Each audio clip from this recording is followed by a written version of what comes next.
اعوذ باللہ من الشیطان الرجیم بسم اللہ الرحمن الرحیم افلم يسيروا في الارض فتكون لهم قلوب يعقلون بها او آذان يسمعون بها فإنها لا تعمى الأبصار ولكن تعمى القلوب التي في الصدور صدق اللہ العظیم۔ سورۃ الحج آیت نمبر 46 آپ کے سامنے پڑھی گئی۔ انشاءاللہ 5 آیت کا اس وقت ہم مطالعہ کریں گے، یا 6 آیات کا بس۔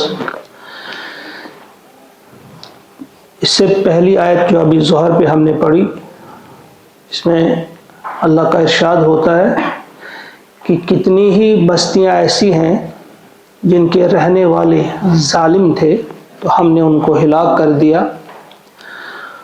اور وہ گری پڑی ہیں اپنی چھتوں پر، ان کو ہم نے تل پٹ کر دیا۔ وَبِئْرٍ مُعَطَّلَةٍ، اور کتنے ہی کنویں ایسے ہیں جو بیکار پڑے ہیں۔ وَقَصْرٍ مَشِيدٍ، اور کتنے ہی مضبوط محل جو ہے وہ اس وقت ویران پڑے ہیں، یعنی جہاں بڑی رونق ہوا کرتی تھی ان محلوں میں، اور وہ چشمے یا وہ کنویں جہاں قطاریں لگی ہوتی تھی وہاں آج کوئی نہیں ہے، وہ ویران ہیں، وہ بیکار پڑے ہیں۔ اب اسی کے ساتھ اس آیت کا تعلق ہے جو آج ہم نے پڑھی اس وقت۔ فرمایا افلم یسیروا فی الارض، ذرا دیکھیے اللہ تعالیٰ کی محبت کتنی ہے، کس انداز سے فرمایا جا رہا ہے۔ کاش دل میں یہ الفاظ ہمارے آ جائیں، ہماری دل کی دنیا بدل جائے گی۔ فرمایا افلم یسیروا فی الارض، کیا یہ گھومے پھرے نہیں زمین میں؟ افلم یسیروا فی الارض، کیا ہم نے وہ کھنڈرات نہیں دیکھے؟ کیا وہ بیکار پڑے ہوئے کنویں یہ نہیں دیکھتے؟ اکثر وہاں سے قریش مکہ گزرتے تھے، لیکن یہ آنکھیں جو ہیں یہ آنکھیں نہیں، جس طرح علامہ اقبال علیہ الرحمہ نے بڑی خوبصورت بات کہی،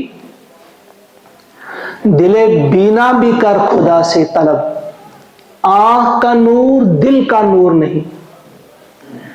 ایک اور موقع پہ ڈاکٹر اقبال ہی نے فرمایا، دل مردہ دل نہیں ہے، اسے زندہ کر دوبارہ، کہ یہی ہے امتوں کے مرض کہن کا چارہ۔ یہ جو کرونک ڈیزیز، مرض کہن، پرانا مرض جو لگا ہے امت کے دل کو، اس کا چارہ، اس کا علاج یہی ہے کہ دل کو دوبارہ زندہ کیا جائے۔ دل مردہ جو ہے یہ دل ہے ہی نہیں۔ اور ڈاکٹر اقبال نے اپنی بات نہیں کہی، ایک حدیث سے لی ہے۔ اکثر جو حدیث آپ سنتے ہیں یہاں سے بھی بیان کیا گیا ہے کہ 3 موقعوں پہ اپنا دل تلاش کیا کرو۔ اطلب قلبک عند 3 مواطن، اگر ان موقعوں پہ آپ دل کو نہیں پاتے ہو تو آپ کا دل ہے ہی نہیں۔ فاسأل اللہ ان یمن علیک بقلب فإنہ لا قلب لک، پھر آپ کو منت کرنی چاہیے، اللہ تعالیٰ سے سوال کرنا چاہیے کہ آپ پر احسان کرے ایک نیا دل عطا کر کے، کیونکہ آپ کا پھر دل ہے ہی نہیں۔ بہرحال یہاں اس چیز کو سمجھیے آپ۔ فرمایا افلم یسیروا فی الارض، کیا یہ زمین میں گھومے پھرے نہیں؟ فتکون، تو ہو جاتے، لہم، ان کے، قلوب، دل ایسے، یعقلون بہا، جن سے یہ سمجھتے، ایسے دل ہو جاتے کہ جن سے یہ سمجھنے والے بن جاتے۔ او آذان یسمعون بہا، اور ان کے کان ایسے ہو جاتے جن سے یہ سننے والے بنتے، انہیں سننے والے کان ملتے۔ فإنها لا تعمى الأبصار، پس بے شک یہ آنکھیں جو ہیں یہ اندھی نہیں ہوتی، ولكن تعمى القلوب، بلکہ اندھے دل ہوتے ہیں، التي في الصدور، جو سینوں میں ہوتے ہیں۔ اب یہاں اکثر سوچتے ہیں کہ بھئی دل جو ہے، کیا یہی دل ہے جو دل خون صاف کرنے والا دل ہے، کہ اسی سے سوچا جاتا ہے، اسی سے پھر سنا جاتا ہے؟ تو اصل میں اس کے لیے ڈاکٹر اسرار نے علیہ الرحمہ نے بہتر طریقے سے یہ بات سمجھائی ہے۔ انہوں نے کہا ہے کہ اصل میں روح جو ہے، روح کا مسکن دل ہے، انسان جو ہے صرف یہ ہی انسان نہیں جو حیوانی جسم اس کا ایک ہے، اس کی ایک زندگی جو ہے، اس کا ایک وجود جو ہے حیوانی وجود ہے، اور ایک ہے روحانی وجود۔ حیوانی وجود تو یہی ہے، لیکن روحانی وجود الگ سے ہے، جو روح 4 مہینے کے بعد، جب 4 مہینے کا بچہ پہنچتا ہے 120 دن کا، پھر وہ روح اس میں ڈالی جاتی ہے۔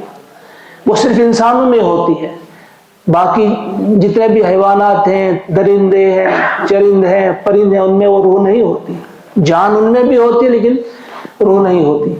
تو کہا چونکہ روح کا مسکن، رہنے کی جگہ جو دل ہے، تو روح کی بھی آنکھ ہوتی ہے، روح کا بھی کان ہوتا ہے، روح کے بھی کا بھی دل ہوتا ہے۔ تو اسی طرح یہ اشارہ ہے کہ اگر وہ، اسی لیے ڈاکٹر اقبال ہی نے ایک اور جگہ بھی کہا ہے، دیدن دیگر آموز شنیدن دیگر آموز، وہ دوسری طرح کا دیکھنا سیکھو اور دوسری طرح کا سننا بھی سیکھو۔ کس طرح کا سننا؟ وہی دل کی آنکھ سے دیکھنا، دل کے کانوں سے سننا، وہ روح کے کانوں سے سننا ہے۔ تو فرمایا کہ کیا یہ لوگ گھومے پھرے نہیں زمین میں تاکہ ان کے دل سوچنے والے بن جاتے، ان کے کان ایسے ہو جاتے کہ جن سے یہ سننے لگتے؟ پس بے شک یہ آنکھیں اندھی نہیں ہوتی ہیں، اصل میں دل اندھے ہوتے ہیں۔ یہ آنکھ اگر اندھی ہو کوئی مسئلہ نہیں، زندگی گزر جاتی ہے، آخرت بھی سنور جاتی ہے، آخرت بھی انسان سنوار سکتا ہے، کسی کا سہارا لینا پڑتا ہے، کچھ کرنا پڑتا ہے، لیکن جس کا دل اندھا ہو گیا وہ برباد ہو گیا، جسے نظر ہی نہیں آتا اس کے سوا۔ گائے بھینس والی آنکھ، گائے بھینس کو چارہ نظر آتا ہے، بس جہاں دیکھا تو منہ مار دیا، لیکن دل کی آنکھ جب کھلی ہوتی ہے پھر یہ ہر جگہ منہ نہیں مارتا، پھر یہ دیکھتا ہے کون میرے لیے مفید ہے، کون میرے لیے نقصان دہ ہے، کس چیز میں میرا اصلی فائدہ ہے، کس چیز میں میرا نقصان ہے۔ اس کے بعد فرمایا وَيَسْتَعْجِلُونَكَ بِالْعَذَابِ۔ اب اللہ تعالیٰ فرماتے ہیں پیارے نبی سے صلی اللہ علیہ وسلم کہ یہ جلدی مچا رہے ہیں آپ سے عذاب کے بارے میں، کہتے ہیں کہاں ہے عذاب؟ لاؤ عذاب، تم عذاب کی دھمکی دیا کرتے ہو، لاؤ نا عذاب۔ کس قسم کی بدتمیزی تھی جو انہوں نے نہیں کی تھی، کس قسم کی وہ پریشانی تھی جس پریشانی سے ان کو جھوجنا نہیں پڑا حضور علیہ الصلوۃ والسلام کو، کس طرح سے ستایا آپ کو۔ اور پھر کہتے تھے، تم کہتے تھے عذاب آئے گا، کہاں ہے بے عذاب؟ دکھاؤ نا عذاب۔ یستعجلونک بالعذاب ولن یخلف اللہ وعدہ، مگر یاد رکھو اللہ تعالیٰ وعدہ خلافی نہیں کرتا، اللہ تعالیٰ کا وعدہ پورا ہو کر رہے گا۔ وَإِنَّ يَوْمًا عِنْدَ رَبِّكَ، اور بے شک دن ہوتا ہے آپ کے رب کے ہاں، کا الف سنت، 1000 سال کی طرح، مما تعدون، جس حساب سے تم شمار کرتے ہو، یعنی یہاں اس دنیا میں جس حساب سے تم شمار کرتے ہو دنوں کو یا سالوں کو، تو 1000 سال کا دن ہوتا ہے اللہ کے ہاں۔ اب دیکھیں یہ صرف یعنی سورہ السجدہ میں بھی یہی الفاظ آئے ہیں کہ 1000 سال کا دن ہوتا ہے اللہ کے ہاں، لیکن ایک جگہ قرآن پاک میں آیا ہے 50,000 سال۔ 50,000 سال کی بعد بھی 50,000 سنت، یہ کیا ہے؟ دراصل وہاں جو ہے وہ 50,000 سال کی بعد جو ہے مفسرین نے کہا ہے اصل میں وہ قیامت کے دن کے لیے ہے۔ قیامت کا دن 50,000 سال کا ہوگا، مگر جن کے گناہ کم ہوں گے انہیں کم لگے گا، وہ کچھ لوگوں کو 1000 سال کا لگے گا، کچھ لوگوں کو اس سے بھی کم لگے گا، حتیٰ کہ جو مومن ہوگا، صالح ہوگا، اللہ کا پیارا بندہ ہوگا، اسے وہ اتنا لگے گا جتنا عصر اور مغرب کے درمیان وقت ہوتا ہے، یا ایک اور روایت ہے کہ اس سے بھی جو زیادہ نیک ہوگا اسے اتنا محسوس ہوگا جتنا ایک فرض نماز ادا کرنے میں وقت لگتا ہے، بس یہی 10 منٹ لگتے ہیں، 8-10 منٹ لگ جاتے ہیں، بس اسے اتنا محسوس ہوگا۔ تو وہ والی بات رہی 50,000 سال والی بات، لیکن یہ 1000 سال والی بات وہاں کا دن بہرحال 1000 سال کا ہوگا۔ تو یہاں فرمایا جا رہا ہے کہ یہ عذاب کی جلدی مچا رہے ہیں، تو مگر سنو آپ کے رب کے ہاں سال جو ہے 1000 سال کا ہوتا ہے۔ گویا اگر وہ ڈھیل دے گا کسی کو آدھے دن کی، تو آدھا دن بھی یہاں کے حساب سے 500 سال بنتے ہیں، اگر آدھے کا آدھا بھی ہو وہ بھی 250 سال بنتے ہیں، لہذا یہ جلدی کیوں مچا رہے ہیں؟ ان سے کہو کہ اللہ کے ہاں 1000 سال کا ایک دن ہوتا ہے، وَكَأَيٍّ مِّن قَرْيَةٍ، اور پھر فرمایا اور کتنی ہی بستیاں ایسی ہیں أَمْلَيْتُ لَهَا، میں نے انہیں مہلت دی، میں نے انہیں ڈھیل دی، وَهِيَ ظَالِمَةٌ، اور وہ تھی ظالم، گناہگار، نافرمان اللہ کی تھی، تو پھر ثُمَّ أَخَذْتُهَا، پھر میں نے ان کو پکڑا، وَإِلَيَّ الْمَصِيرُ، اور میری ہی طرف تو لوٹنا ہے۔ یعنی بڑی بستیاں ایسی تھی جن کو میں نے بڑی مہلت دی۔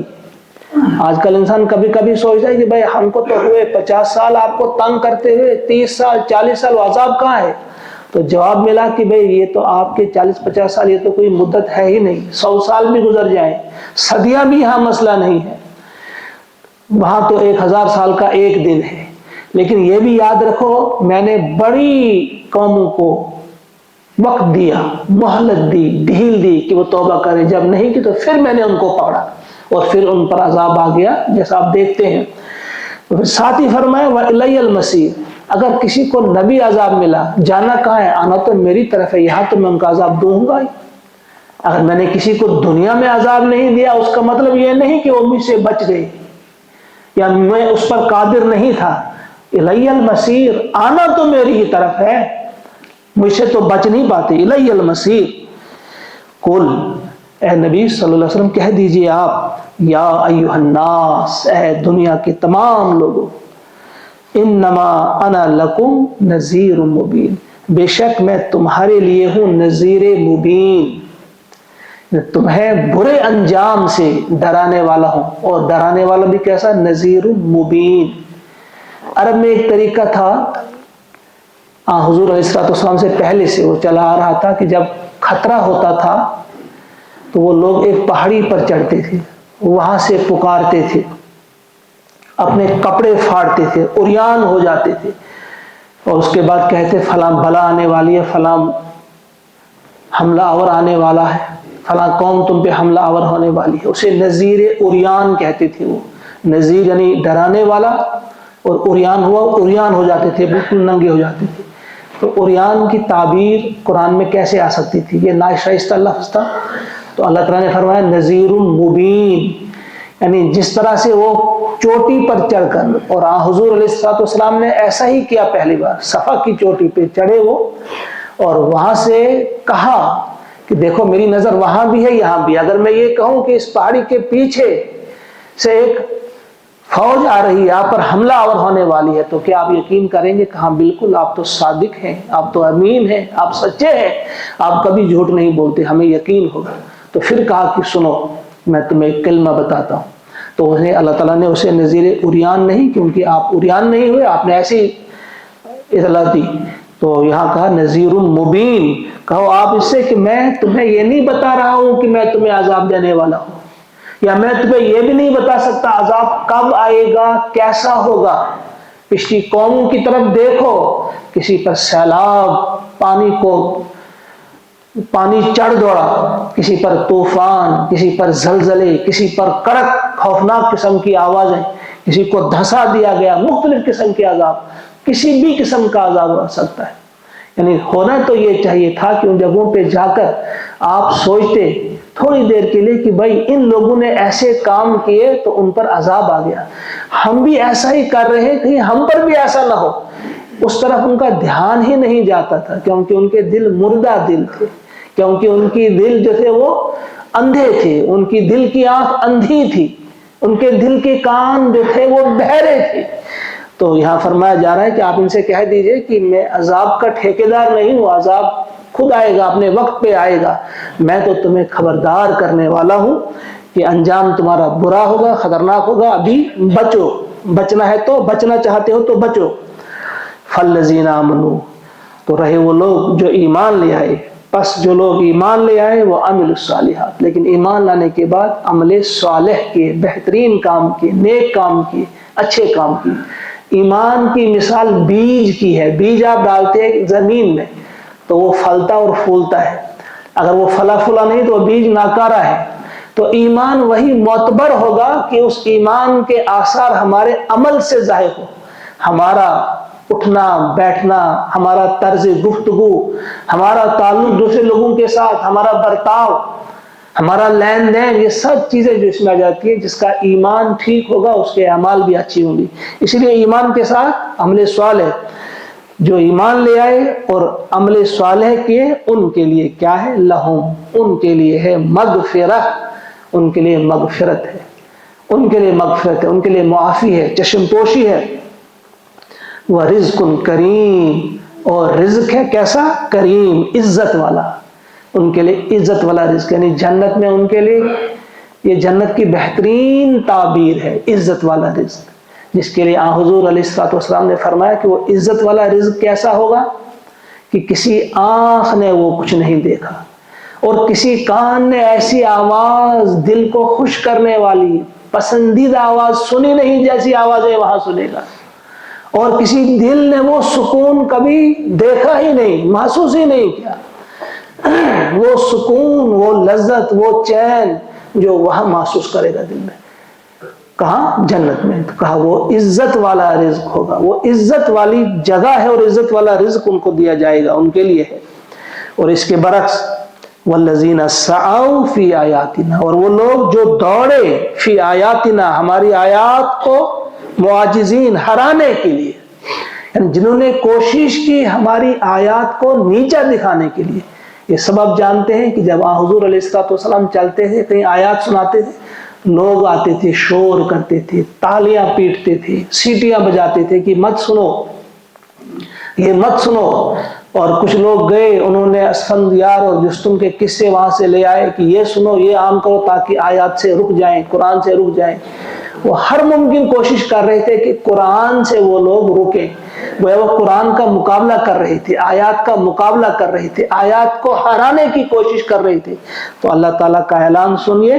اللہ نے فرمایا کہ یہ جو لوگ کوشش کرتے ہیں کہ وہ کیا کریں؟ آیات کو، ہماری آیات کو ہرا دیں گے، ہماری آیات کو نیچا دکھا دیں گے، تو سنو، اولئک اصحاب الجحیم، وہ دوزخ کے یار ہیں، وہ جہنمی ہیں، اصحاب الجحیم ہیں. جب اس قسم کی وہ آیتیں سنتے تھے تو ان کا خون کھول جاتا تھا کہ بھائی یہ غریب لوگ، پہننے کے لیے ان کے پاس کپڑے نہیں، پھٹے ہوئے بوٹ لگے ہیں، اور یہ ہمیں کہتے ہیں کہ تم اصحاب السعیر ہو، تم ہو اصحاب الجحیم، جہنم والے. اور وہ ہنستے تھے کہ بھائی یہ غریب لوگ، یہ جنت کے ٹھیکیدار بنے ہیں، یہ ہیں حوروں کے وہاں پہ لینے والے، دیکھو تو ان کی شکل. مختلف قسم کے مذاق کرتے تھے. اللہ تعالیٰ نے فرمایا کہ ہاں یہی ہے جنت کے حقدار، انہی کے لیے رزق کریم ہے، اور تمہارے لیے اصحاب الجحیم ہے. وہ جب سنتے تھے ان کا خون کھولتا تھا. لیکن یہ حق ہے، حق تو سنانا ہے، اور حق سنایا جانا چاہیے آخری دم تک. تو یہ آیات تھی. اللہ تعالیٰ سے دعا مانگے کہ ہم کو توفیق عطا فرمائے کہ ان آیات کو ٹھیک طرح سے ہم سمجھیں، اپنے دل میں اتاریں، اور اپنے دل کو زندہ کرنے کی کوشش ہم کریں، کہ دل کی آنکھ سے دیکھنے کی کوشش کریں. ایک بار ان آیات کو ذرا پھر سنیے، دل کی کانوں سے سنیے آپ. افلم یسیروا فی الارض فتکون لهم قلوب یعقلون بها او آذان یسمعون بها فإنها لا تعمى الأبصار ولكن تعمى القلوب التي في الصدور ويستعجلونك بالعذاب ولن يخلف الله وعده وَإِنَّ يَوْمًا عِندَ رَبِّكَ كَأَلْفِ سَنَةٍ مِّمَّا تَعُدُّونَ وَكَأَيٍّ مِّن قَرْيَةٍ أَمْلَيْتُ لَهَا وَهِيَ ظَالِمَةٌ ثُمَّ أَخَذْتُهَا وَإِلَيَّ الْمَصِيرُ قُلْ يَا أَيُّهَا النَّاسُ إِنَّمَا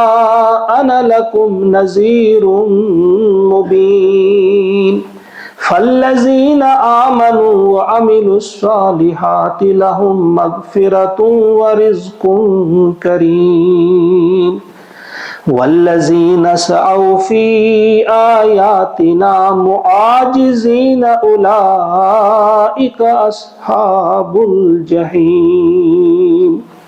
صدق اللہ العظیم۔ اللہم اجعل القرآن ربیع قلوبنا ونور ابصارنا وشفاء صدورنا وذهاب همومنا وغمومنا ربنا تقبل منا انك انت السمیع العلیم۔ آمین۔ السلام علیکم ورحمۃ اللہ۔